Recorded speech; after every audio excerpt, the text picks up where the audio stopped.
Proposal gencatan senjata baru yang ditawarkan oleh Presiden Amerika Serikat Joe Biden dinilai memperkeruh keadaan di Gaza.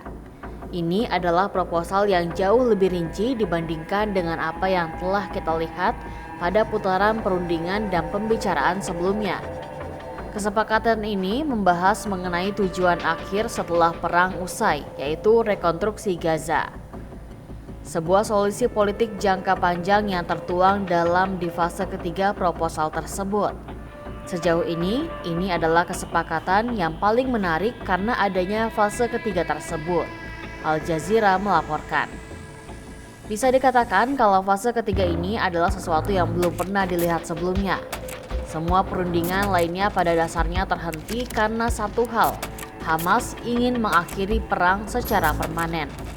Sementara, Perdana Menteri Israel, Benjamin Netanyahu bersikeras akan berperang sampai tujuannya tercapai, yaitu menghancurkan Hamas secara politik dan militer. Dengan harapan Hamas tidak dapat melancarkan serangan seperti yang terjadi pada 7 Oktober. Kesepakatan ini sebenarnya memperkeruh keadaan jika menyangkut dua hal tersebut. Ya, memang ada gencatan senjata permanen. Penghentian perang secara permanen yang dibahas dalam kesepakatan khusus ini.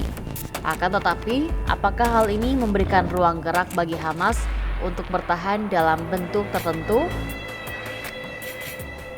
Presiden Amerika Serikat Joe Biden pada hari Jumat 31 Mei 2024 mengatakan Israel telah mengusulkan gencatan senjata baru di Gaza sebagai imbalan atas pembebasan tawanan. Menurutnya, itu adalah cara terbaik untuk mengakhiri konflik. Proposal baru yang diajukan Biden terdiri dari 3 fase. Proposal gencatan senjata terbaru berbeda dari proposal sebelumnya karena gencatan senjata akan terus berlanjut ketika semua pihak melakukan ketiga fase tersebut.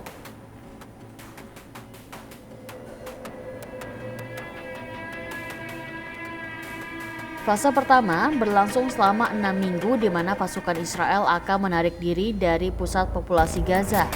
Para tawanan termasuk orang tua dan wanita yang ditahan di Gaza akan ditukar dengan ratusan tahanan Palestina.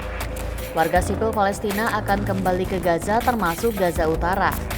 Sebanyak 600 truk akan membawa bantuan kemanusiaan ke Gaza setiap hari.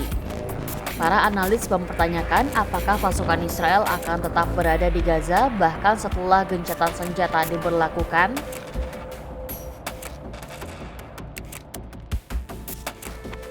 Kelompok bersenjata Palestina Hamas dan Israel akan merundingkan persyaratan untuk mengakhiri permusuhan secara permanen.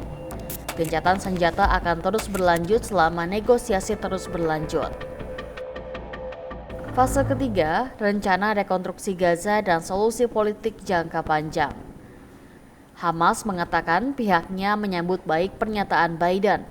Kelompok ini juga menyatakan siap untuk merespon secara positif dan konstruktif terhadap setiap usulan yang mencakup langkah-langkah tersebut. Jika Israel juga secara eksplisit berkomitmen terhadap hal tersebut.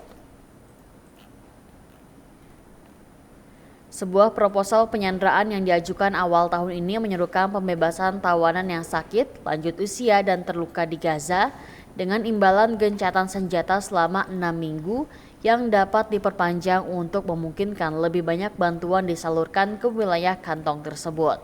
Kesepakatan yang diusulkan itu gagal awal bulan ini setelah Israel menolak menyetujui permintaan Hamas untuk mengakhiri perang secara permanen sebagai bagian dari negosiasi dan meningkatkan serangan terhadap kota Rafah di Gaza Selatan.